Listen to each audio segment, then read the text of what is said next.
जब केवट के आगे टूटा श्री राम का घमंड। क्षीर सागर में भगवान विष्णु शेष शैया पर विश्राम कर रहे थे और लक्ष्मी जी उनके पैर दबा रही थीं। विष्णु जी के एक पैर का अंगूठा शैया के बाहर आ गया और लहरें उससे खिलवाड़ करने लगीं। क्षीर सागर के एक कछुए ने इस दृश्य को देखा और मन में ये विचार करके कि मैं यदि भगवान विष्णु के अंगूठे को अपनी जिह्वा से स्पर्श कर लूं तो मेरा मोक्ष हो जाएगा। यही सोचते हुए वह कछुआ उनकी ओर बढ़ा। उसे भगवान विष्णु की ओर आते हुए शेषनाग जी ने देख लिया और कछुए को भगाने के लिए जोर से फुंफकारा। फुंफकार सुनकर कछुआ भागकर छुप गया। कुछ समय पश्चात जब शेष जी का ध्यान हट गया तो उसने पुनः प्रयास किया। इस बार लक्ष्मी देवी की दृष्टि उस पर पड़ गई और उन्होंने उसे भगा दिया। इस प्रकार उस कछुए ने अनेकों प्रयास किए, पर शेष जी और लक्ष्मी माता के कारण उसे कभी सफलता नहीं मिली। यहाँ तक कि सृष्टि की रचना हो गई और सतयुग बीत जाने के बाद त्रेता युग आ गया। इस मध्य उस कछुए ने अनेक बार अनेक योनियों में जन्म लिया और प्रत्येक जन्म में भगवान की प्राप्ति का प्रयत्न करता रहा। अपने तपोबल से उसने दिव्य दृष्टि को प्राप्त कर लिया था। कछुए को पता था कि त्रेता युग में वही क्षीर सागर में शयन करने वाले विष्णु राम का, वही शेष जी लक्ष्मण का और वही लक्ष्मी देवी सीता के रूप में अवतरित होंगे तथा वनवास के समय उन्हें गंगा पार उतरने की आवश्यकता पड़ेगी। इसलिए वह भी केवट बनकर वहां आ गया था। एक युग से भी अधिक काल तक तपस्या करने के कारण उसने प्रभु के सारे मर्म जान लिए थे। इसीलिए उसने राम से कहा था कि मैं आपका मर्म जानता हूँ। संत श्री तुलसीदास जी भी इस तथ्य को जानते थे, इसलिए अपनी चौपाई में केवट के मुख से कहलवाया है कि कहई तुम्हार मर्मू मैं जाना।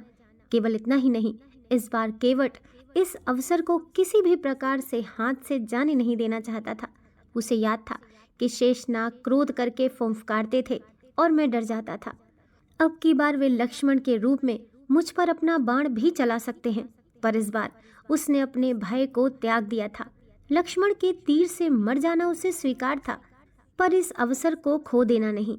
इसीलिए विद्वान संत श्री तुलसीदास जी ने लिखा है, हे नाथ, मैं चरण कमल धोकर आप लोगों को नाव पर चढ़ा लूंगा।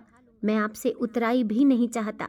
हे राम, मुझे आपकी दुहाई और दशरथ जी की सौगंध है, मैं आपसे बिल्कुल सच कह रहा हूँ। भले ही लक्ष्मण जी मुझे तीर मार दे, पर जब तक मैं आपके पैरों को पखार नहीं लूंगा तब तक हे तुलसीदास के नाथ, हे कृपालु, मैं पार नहीं उतारूंगा। आगे तुलसीदास जी लिखते हैं, केवट के प्रेम से लपेटे हुए अटपटे वचन को सुनकर करुणा के धाम श्री रामचंद्र जी, जानकी जी और लक्ष्मण जी की ओर देखकर हंसे, जैसे वे उनसे पूछ रहे हैं, कहो अब क्या हुआ। उस समय तो केवल अंगूठे को स्पर्श करना चाहता था और तुम लोग इसे भगा देते थे, पर अब तो ये दोनों पैर मांग रहा है। केवट बहुत चतुर था। उसने अपने साथ ही साथ अपने परिवार और पितरों को भी मोक्ष प्रदान करवा दिया। तुलसीदास जी लिखते हैं, चरणों को धोकर पूरे परिवार सहित उस चरणामृत का पान करके, इस जल से पितरों का तर्पण करके अपने पितरों को भव सागर से पार कर फिर आनंद पूर्वक प्रभु श्री रामचंद्र को गंगा के पार ले गया। उस समय का प्रसंग है जब केवट भगवान के चरण धो रहे हैं। बड़ा प्यारा दृश्य है। भगवान का एक पैर धोकर उसे निकालकर कठौती से बाहर रख देते हैं और जब दूसरा धोने लगते हैं तो पहले वाला पैर गीला होने से जमीन पर रखने से धूल भरा हो जाता है। केवट दूसरा पैर बाहर रखते हैं, फिर पहले वाले को धोते हैं। एक एक पैर को 7-7 बार धोते हैं। फिर ये सब देखकर कहते हैं, प्रभु एक पैर कठौती में रखिए, दूसरा मेरे हाथ पर रखिए ताकि मैला ना हो। जब भगवान ऐसा ही करते हैं तो जरा सोचिए क्या स्थिति होगी यदि एक पैर कठौती में है, दूसरा केवट के हाथों में। भगवान दोनों पैरों से खड़े नहीं हो पाते। बोले, केवट मैं गिर जाऊंगा। केवट बोला, चिंता क्यों करते हो भगवान, दोनों हाथ को मेरे सिर पर रखकर खड़े हो जाइए, फिर नहीं गिरेंगे। जैसे कोई छोटा बच्चा है, जब उसकी माँ उसे स्नान कराती है तो बच्चा माँ के सिर पर हाथ रखकर खड़ा हो जाता है। भगवान भी आज वैसे ही खड़े हैं।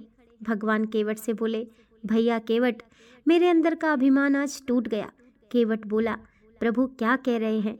भगवान बोले, सच कह रहा हूँ केवट, अभी तक मेरे अंदर अभिमान था कि मैं भक्तों को गिरने से बचाता हूँ, पर आज पता चला कि भक्त भी भगवान को गिरने से बचाता है।